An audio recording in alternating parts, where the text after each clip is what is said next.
بسم الله الرحمن الرحيم حسبي الله وكفى سمع الله لمن دعا ليس وراء الله مرمى اللهم وفقنا للهدى واعصمنا من أسباب الجهل وسلمنا من آفات النفوس واجعلنا ممن أقبلت عليهم فأعرضوا أمن سواك وخذ بأيدينا إليك وارحم تضرعنا بين يديك إلهنا قومنا إذا وجدنا وأئنا إذا استقمنا وقل لنا ولا تكن علينا وأهلنا في الدنيا مؤمنين الطائعين وتوفنا مسلمين التائبين واجعلنا عند السؤال مجيبين. Bonjour à tous, assalamu alaikum wa rahmatullahi wa barakatuh. Et que la paix et son salut soit sur notre prophète Muhammad sallallahu alayhi wa sallam, sur sa famille, sur ses compagnons, sur tous ceux qui œuvrent véritablement pour l'islam jusqu'au jour de la résurrection. Il est hors donc, une fois de plus, merci d'être à l'écoute de votre frère Ismail Kossi Mikbarine du groupe MPI, Mouvement Propagandiste de l'Islam, qui œuvre pour la qualité morale et intellectuelle théologique à travers les mouvements spirituels. Pour le sujet d'aujourd'hui, c'est un peu un sujet qui a toujours fait état de sujets, comment dirais-je, un poids sur l'islam par rapport aux autres mouvements spirituels, c'est-à-dire la loi de Dieu. Donc quand on parle de la loi de Dieu aujourd'hui sur la surface de la terre, c'est la seule unique religion qui prône la loi de Dieu et puis qui est pour la loi de Dieu. Par contre, d'autres mouvements spirituels qui se veillent, comment dirais-je, toujours de la même providence divine,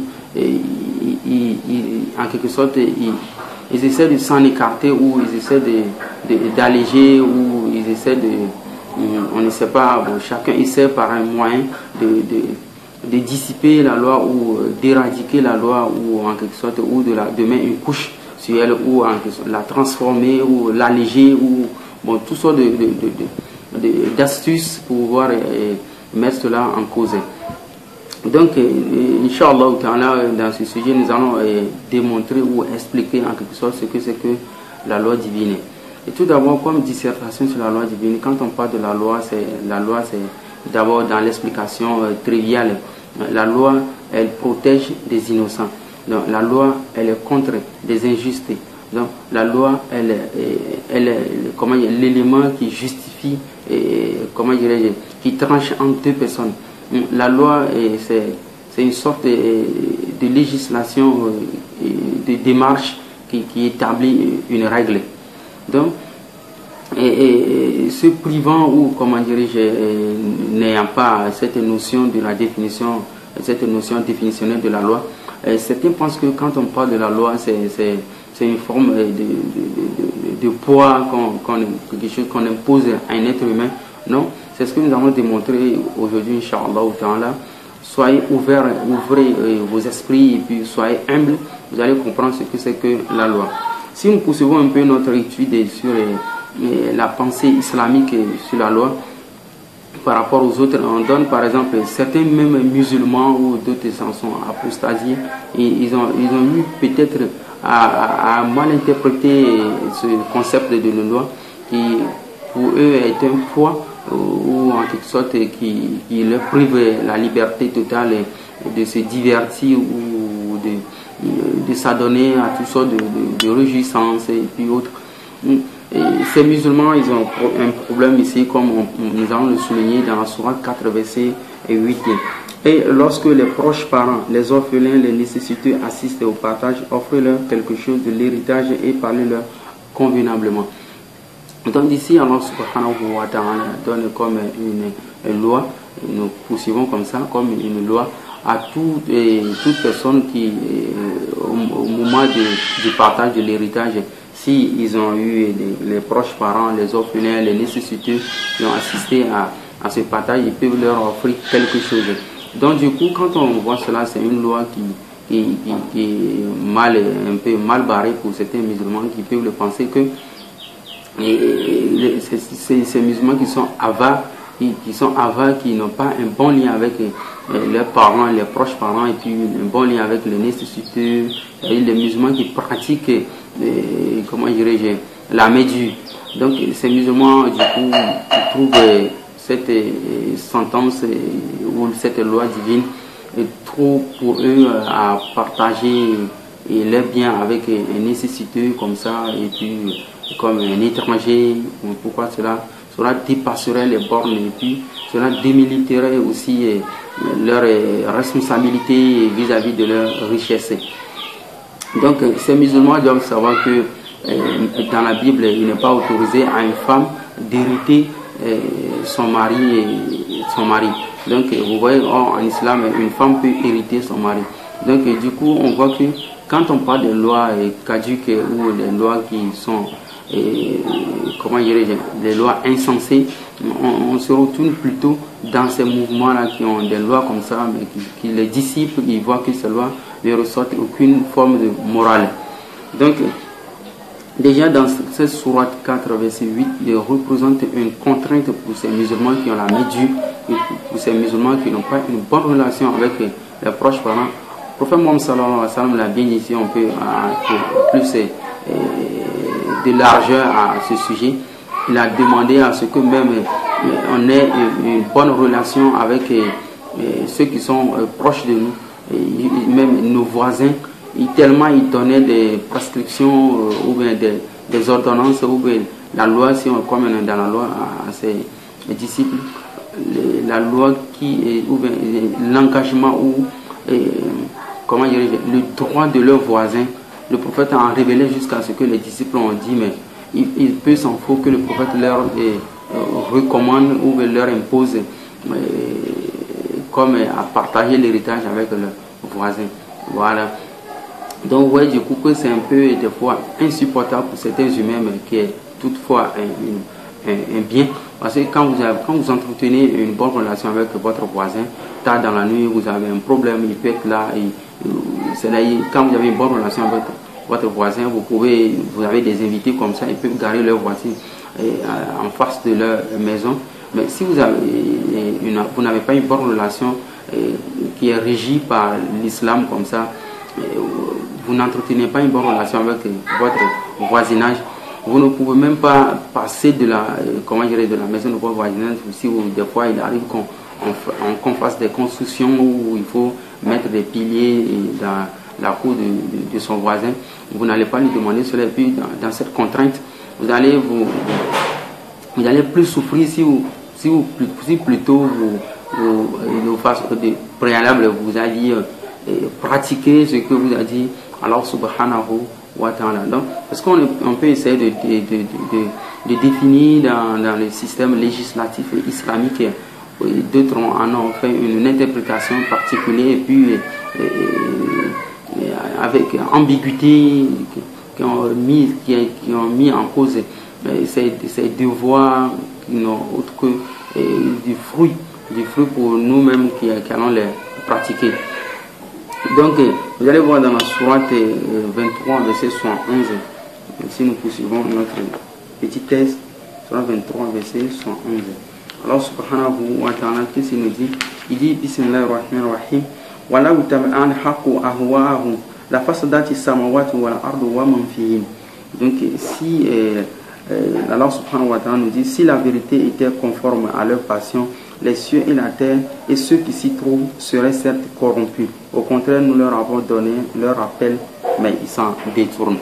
Donc, vous voyez, à partir de ce verset, Allah subhanahu wa ta'ala nous dit, voilà, vous avez un haqqu ahwa'ahum la fasadati samawati wal ardu wa man fihin.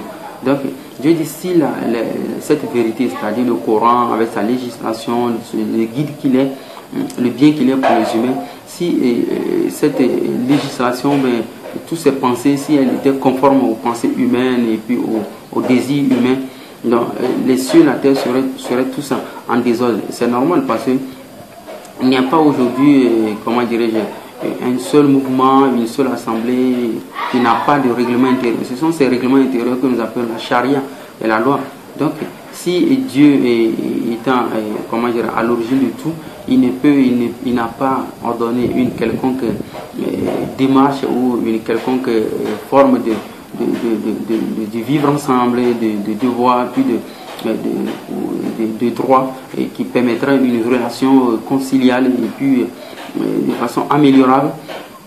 Donc on dirait du coup que les cieux et la terre seraient tous en désordre. C'est comme par exemple vous qui me suivez, les frères chrétiens ou d'autres islamophobes qui pensent peut-être que l'islam ordonne des choses qui sont contraires à la notion divine, à la notion humaine plutôt. Si dans votre pays, y a-t-il pas des lois, des règlements intérieurs, une législation comme ça, un pouvoir donné au président, un décret comme ça. Donc c'est comme ça. Donc Dieu ne pouvait pas en faire autant puisque vous prenez Dieu plus inférieur par rapport à vous. Voilà. Et poursuivons toujours le même sujet de la loi, dans la sourate, toujours dans la même sourate, verset 115, Allah subhanahu wa ta'ala, qu'est-ce qu'il nous dit? Donc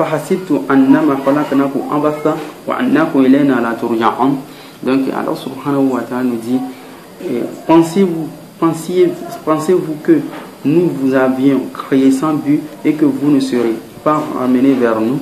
Donc Allah subhanahu wa ta'ala, comme une interrogative dans la pensée humaine, si les humains pensent qu'ils les ont créés en vain et ils ne seront pas retournés vers chez eux. Vous comprenez?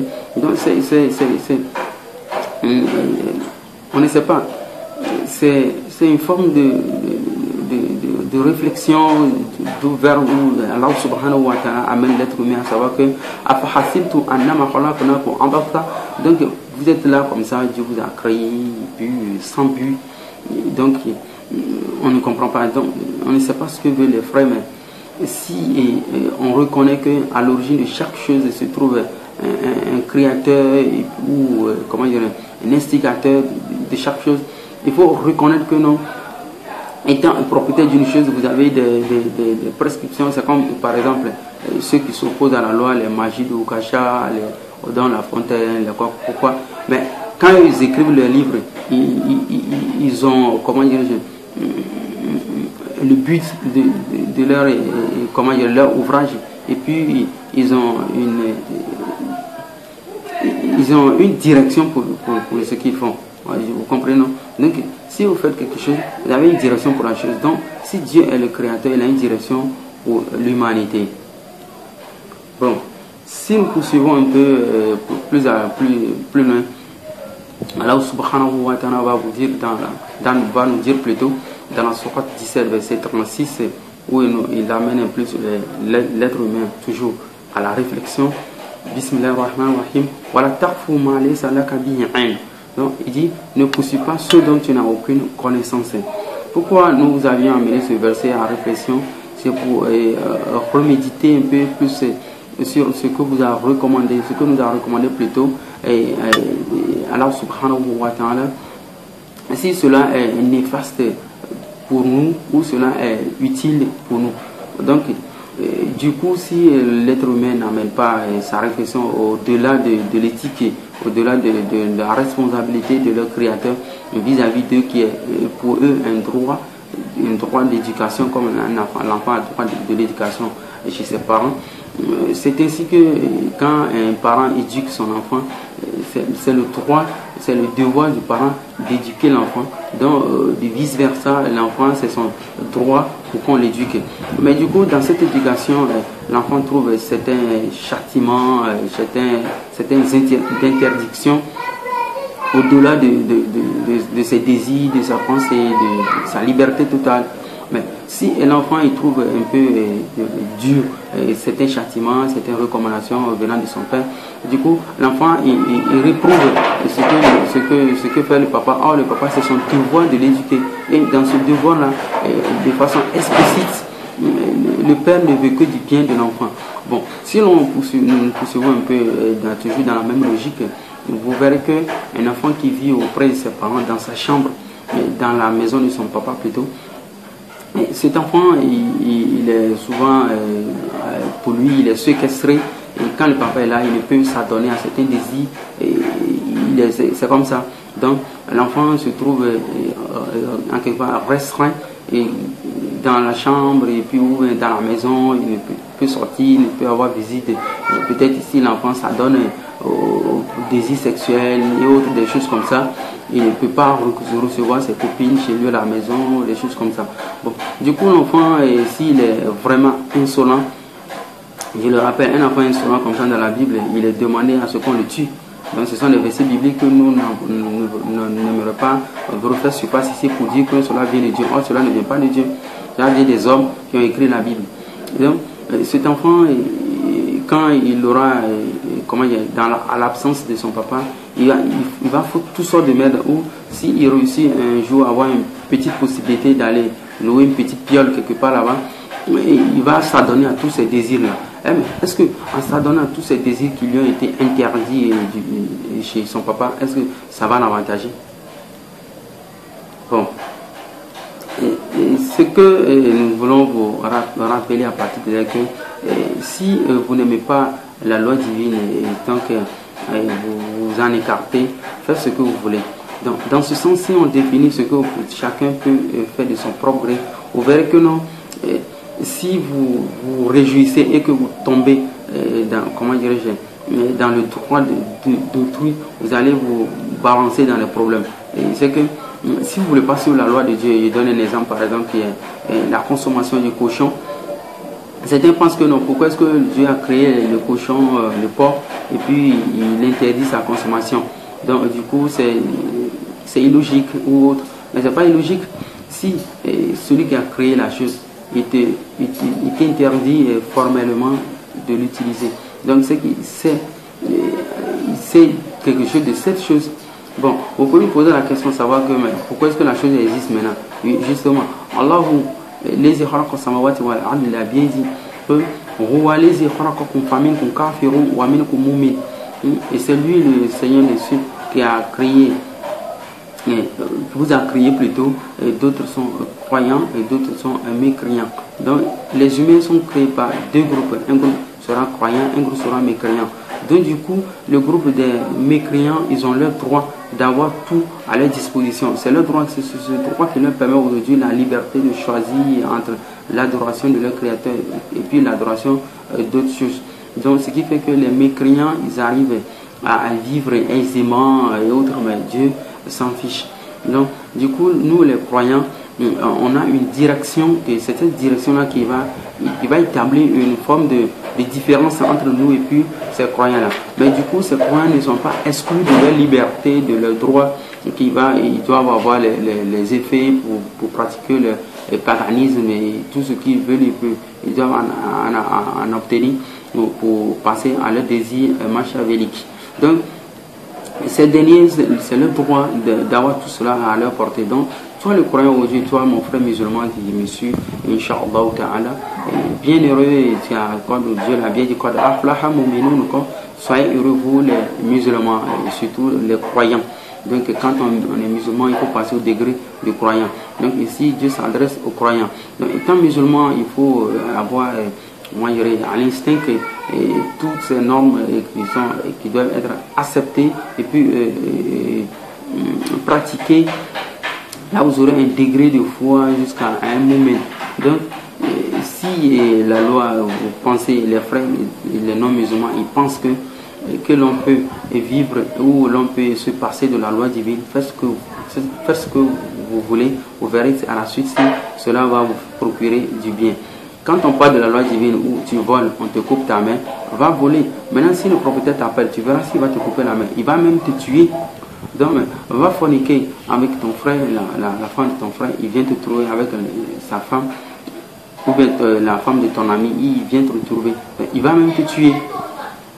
On me comprend? Donc, du coup, la loi divine est en définitive ce que nous pouvons vous rappeler, que la loi divine, nous l'avons intitulée la miséricorde divine.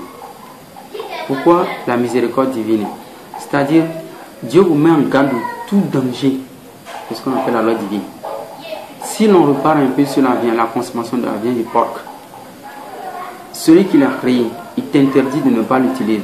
Je vous donne un exemple. Vous arrivez chez un ami ou un frère comme ça, dans sa maison, où il a des voitures, des belles voitures, mais il vous dit, telle voiture ne la prenez pas. Mais si vous vous entêtez et à son absence et vous prenez la voiture, vous allez vous tuer. Et là, que cette voiture, les freins ne fonctionnent pas. Vous comprenez, non? Ou bien le volant n'est pas solide. C'est-à-dire qu'il y a un danger sur cette voiture, raison pour laquelle il vous dit que non, prenez ces voitures-là, mais celle-ci, laissez-la. Ou bien celle-là, elle est en bonne santé, mais il ne veut qu'à lui seul, à l'utilisation. Il sait pourquoi, donc c'est son droit. Donc, Inch'Allah Ta'ala, si il faut comment dire, remettre en cause les bienfaits de nos créateurs, et c'est pas du tout bon. C'est être un vrai mécréant, au-delà de la mécréance, c'est un pervers, au-delà de la perversité, c'est un ingrat. Donc reconnaissez aujourd'hui que non, la loi divine que nous l'avons intitulée égale miséricorde divine. Tout ce que Dieu vous interdit, c'est une miséricorde. Tout ce que c'est comme par exemple la consommation du sang, dans la consommation du sang des animaux. Mais du coup, si l'on veut aller dans plus ample explication à cette interdiction, on verra que non, dans l'époque ancienne où les humains n'avaient pas la technologie développée, à cette interdiction de la consommation du sang, et nous on a vu une utilité qui est même prioritaire, que le sang, les microbes se retrouvent dans le sang. Donc du coup, si vous consommez un animal et le sang d'un animal, vous allez contaminer cette maladie de l'animal. Donc à des époques plus révolues, il y a maintenant la construction, la fabrication, la révélation de microscopes. Donc à l'aide du microscope, on peut déterminer aujourd'hui les microbes dans le sang. Donc, ce qui fait que le sang est souvent travaillé avant de l'appliquer à un autre. Donc vous voyez par ce système, vous devez savoir que non, Allah subhanahu wa ta'ala, quand il interdit la consommation du sang des animaux, c'était dû à l'ignorance de l'homme des microbes et autres à cette époque-là. Mais à une époque maintenant révolue comme celle-ci, maintenant, vous allez comprendre le bienfait qui fut dans cela. Salam alaikum wa rahmatullahi wa barakatuh. Abonnez-vous à notre chaîne, prenez notre numéro pour la suite de nos désirs d'explication à ce que nous a recommandé notre créateur Allah subhanahu wa ta'ala. Barakallahu fikum. أولئك لهم أجرهم عند ربهم إن الله سريع الحساب يا أيها الذين آمنوا اصبروا وصابروا ورابطوا واتقوا الله لعلكم تفلحون.